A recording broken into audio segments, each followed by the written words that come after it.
Implementa BIM para lograr una mayor rentabilidad en tus proyectos. Soy María José de Tesanos, CEO de MDT Arquitectura, y te doy la bienvenida al podcast de BIM Online.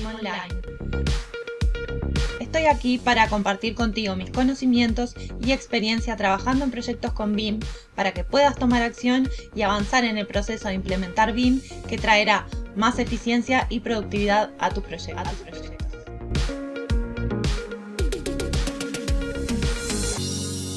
Una pregunta que nos llegó al podcast: ¿cómo mejorar los procesos de modelado en los proyectos BIM?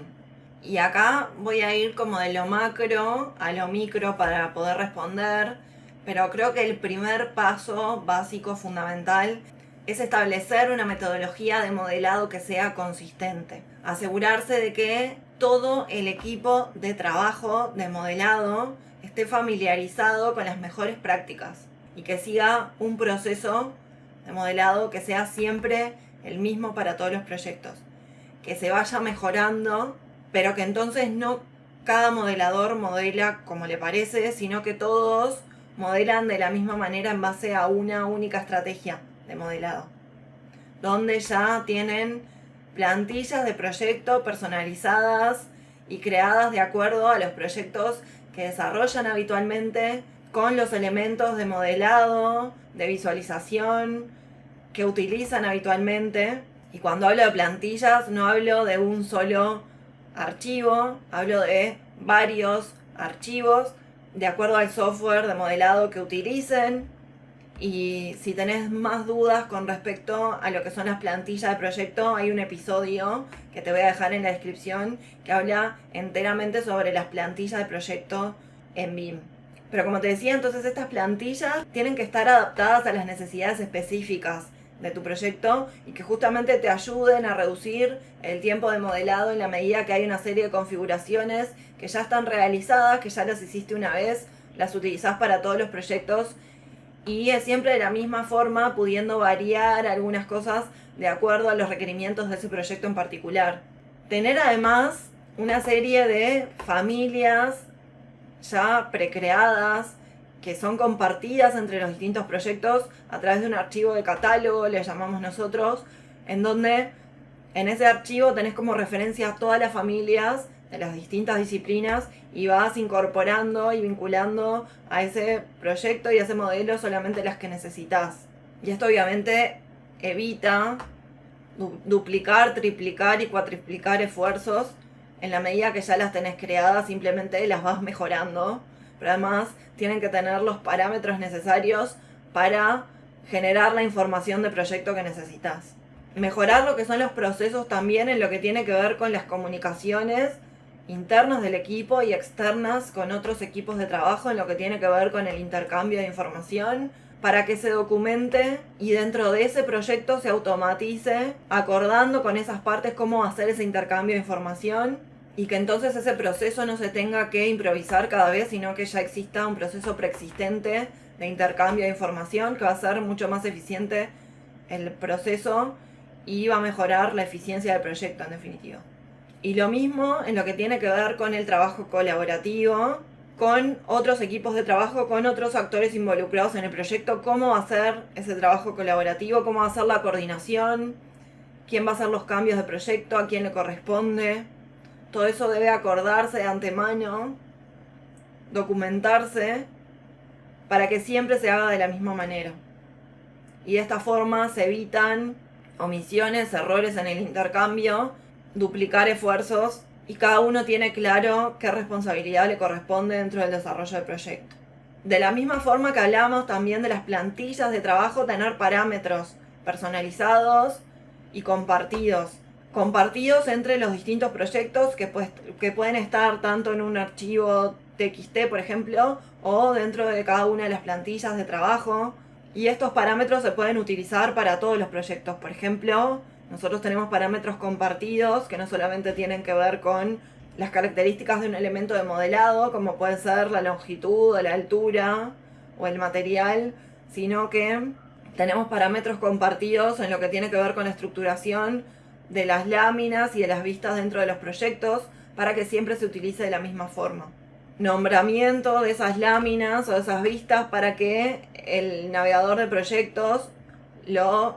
indexe y lo identifique y lo estructure de determinada manera. Y esos parámetros son personalizados porque justamente responden a una estrategia de desarrollo del proyecto dentro de nuestra oficina, pero que va a ser distinta de la de otra oficina. A nosotros nos sirven y nos agiliza el proceso tenerlo de esta manera. Nosotros en BIM Online, en nuestra plataforma digital de capacitaciones, la compartimos porque compartimos toda la metodología que nosotros utilizamos, pero siempre decimos que tanto las plantillas como los parámetros son para que cada uno personalice e incorpore de acuerdo a las necesidades que tienen sus proyectos. Al finalizar siempre los proyectos,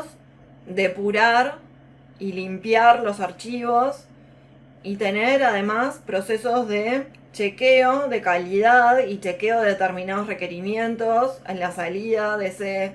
modelo BIM para asegurarse que, por ejemplo, no existan elementos duplicados o que no existan errores de modelado, elementos fuera de altura, y para que toda la información esté correctamente ubicada en su lugar. Es necesario entonces hacer ese doble chequeo antes de entregarlo y al final tener entonces un documento, un informe de lecciones aprendidas, de cosas que se pueden mejorar, de cosas que se pueden optimizar, de cosas que funcionan y se mantienen, y eso ayuda muchísimo a lo que es la toma de decisiones y aceitar y optimizar los procesos. Y te diría que como más micro, antes de empezar cualquier proyecto, verificar la configuración adecuada del software para que tenga, por ejemplo, las unidades correctas, los parámetros de información necesarios y las configuraciones, por ejemplo, en cuanto a la interoperabilidad con otros programas, si lo vas a exportar, en qué formato, para asegurarse de que cuando empieces a modelar todo eso se pueda hacer al final y no existan sorpresas. Que tengas los requerimientos de diseño y los criterios y los requerimientos del cliente bien claros antes de comenzar el proyecto. Obviamente en el proceso van surgiendo dudas que se van a evacuar, pero siempre tener claro en una primera instancia que se reúne toda la información. Tener una estructuración de vistas, de modelado y de documentación para asegurar el entendimiento de ese proyecto, el entendimiento de ese modelo y que los componentes reflejen los requerimientos del proyecto, pudiendo entonces visualizar el modelo desde distintas vistas para tener una visión integral del proyecto y asegurarse de que todo se está modelando correctamente. Y después, dentro de lo que es la plantilla, con estos parámetros personalizados ya precreados, asegurarse entonces que los elementos anotativos funcionen correctamente. Elementos anotativos y etiquetado en lo que es la documentación ágil del proyecto. En la medida que hay determinadas etiquetas que cuentan con determinados parámetros personalizados, en donde yo, por ejemplo,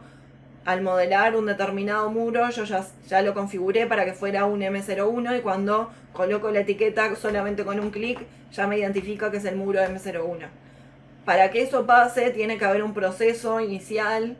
un proceso anterior de parametrización y de creación de las plantillas con información correcta para que el software entonces me arroje la información que yo necesito. Y todo esto en definitiva entonces va a ayudar a que la documentación se realice de la forma que nosotros esperamos y que la visualización del proyecto y del modelo se realice de la forma que esperamos y que no existan en definitiva sorpresas. Y hasta aquí el episodio de hoy. No te olvides de suscribirte para recibir más contenido de BIM. Te espero en el próximo episodio con más proyectos, más experiencias compartidas y mucho más BIM Online.